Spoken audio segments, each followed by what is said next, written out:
Hola, ¿qué tal? Mi nombre es Chuy Villegas y estamos en este proyecto de la lectura acompañada de la Sagrada Escritura. Vamos a comenzar con los Evangelios.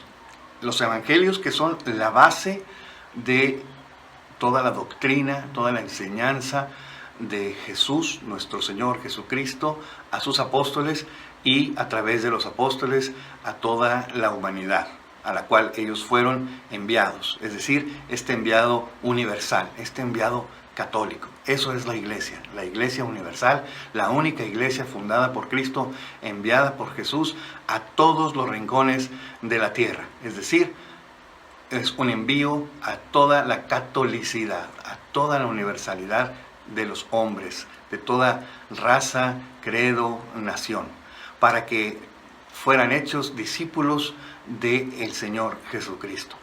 Pues bien, los evangelios entonces van a tener como base la predicación de Jesús, digamos, la vida de nuestro Señor Jesucristo, su paso por nuestra tierra, digamos, en términos gruesos, estamos hablando del año 0 al año 33.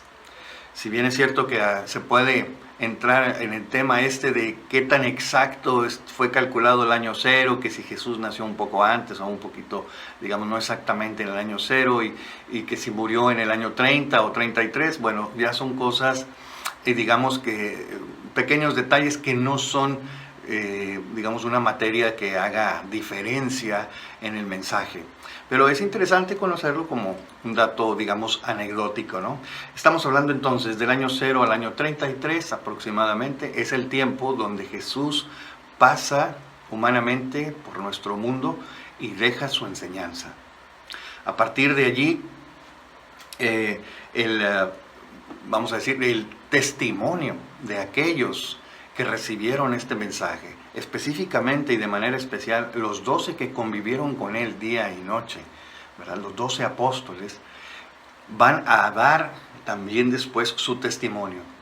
Y parte de este testimonio es precisamente los evangelios, porque los evangelios no son otra cosa que el testimonio de las comunidades que recibieron el mensaje de los apóstoles, algunos de ellos que recibieron directamente el mensaje de Jesús, porque los discípulos que seguían a Jesús eran un número importante de personas, llegó a crecer a más de 10,000 personas que lo seguían en un momento dado. Sin embargo, la comunidad que permanece después en Pentecostés, se habla de cerca de 120 personas que estaban reunidos alrededor de los apóstoles con María Santísima y otras mujeres, ¿no? Así lo dice por ahí el Evangelio. De tal manera que y el libro de los Hechos. Y de tal manera que, bueno, el Evangelio o los Evangelios tenemos como base para nuestro conocimiento del Señor Jesús. Y tenemos 4 versiones. Tenemos un solo Evangelio, que es la vida de nuestro Señor, que es nuestro Evangelio, es la buena noticia de Dios, pero tenemos 4 testimonios escritos, 4 relatos, 4 documentos, empezando por el Evangelio según San Mateo, después el Evangelio según San Marcos, posteriormente el Evangelio según San Lucas y finalmente el Evangelio de San Juan.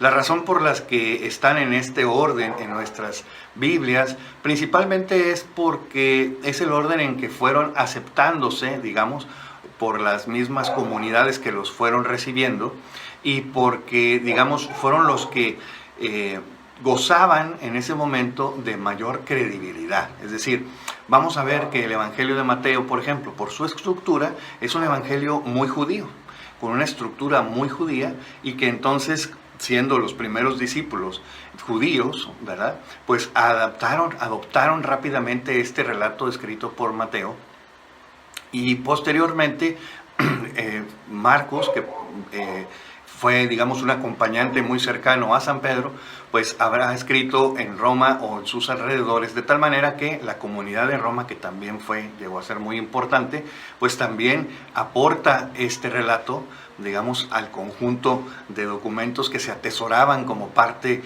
de la enseñanza misma de los apóstoles, de Jesús a través de los apóstoles. Y bueno, posteriormente viene el Evangelio de San Lucas, que se recopila también de las comunidades que habían recibido la enseñanza a través de San Pablo. Recordemos que San Lucas era seguidor era colaborador cercano de San Pablo. Lo llega a mencionar en alguna de sus cartas. De tal forma que este es el orden en que fueron entrando, digamos, en la aceptación de las mismas comunidades cristianas. Y finalmente el Evangelio de San Juan, el último en escribirse, y que de alguna manera aporta cosas muy específicas y muy profundas que escapan a los otros relatos, ¿verdad? Mientras que los primeros tres, de alguna manera, según los expertos, estuvieron en contacto porque hay, digamos, muchas similitudes en la estructura, ¿verdad? Inclusive en algunos relatos son llamados por esto evangelios sinópticos, evangelios que podemos ver en conjunto y encontrar muchas similitudes. Sin embargo, las similitudes no llegan a ser tantas y tan exactas como para pensar que se hayan puesto de acuerdo. Y tampoco son tan diversas como para decir estos cuates inventaron las cosas. No, efectivamente, y esto es uno de los datos que utilizan también los expertos para decirnos que la autenticidad histórica y confiabilidad que tienen los evangelios es precisamente a partir de esto. Ni son tan exactamente iguales que uno pudiera pensar se pusieron de acuerdo para escribir algo y que pudieron haber sido mentiras, o bien que son tan diversos que ya no sabemos qué es verdad y qué es mentira. En ese sentido hay muchísimas coincidencias y hay otro punto muy importante a considerar y es el momento histórico en el que son escritos. Es decir, cuando son escritos estos evangelios y se van conociendo en las comunidades, muchos de los testigos oculares aún vivían. De tal manera que si hubiera habido alguna mentira o algo que faltara a la verdad en el relato, pues ciertamente hubiera sido señalado muy pronto y eliminado o rechazado, digamos, por las mismas comunidades. Entonces, en este sentido tenemos la confianza total de que los escritos de los evangelios son históricamente congruentes con el momento en el que sucedieron las cosas y también el relato mismo, los hechos que se narran son también narrados con suficiente credibilidad. Y en ese sentido nosotros podemos tener la certeza y la confianza de estar acudiendo verdaderamente a lo que Jesús hizo y dijo en esos años que pasó por nuestra tierra haciendo el bien. Pues bueno, vamos a ver entonces, vamos a iniciar con los evangelios, específicamente con el Evangelio de Mateo, que es el primero que está en nuestras Biblias y que efectivamente tiene una estructura que vamos a ver que es muy didáctica, es muy catequética, diríamos ahora, porque su estructura nos facilitará el ir conociendo las enseñanzas de nuestro Señor Jesucristo. Vamos.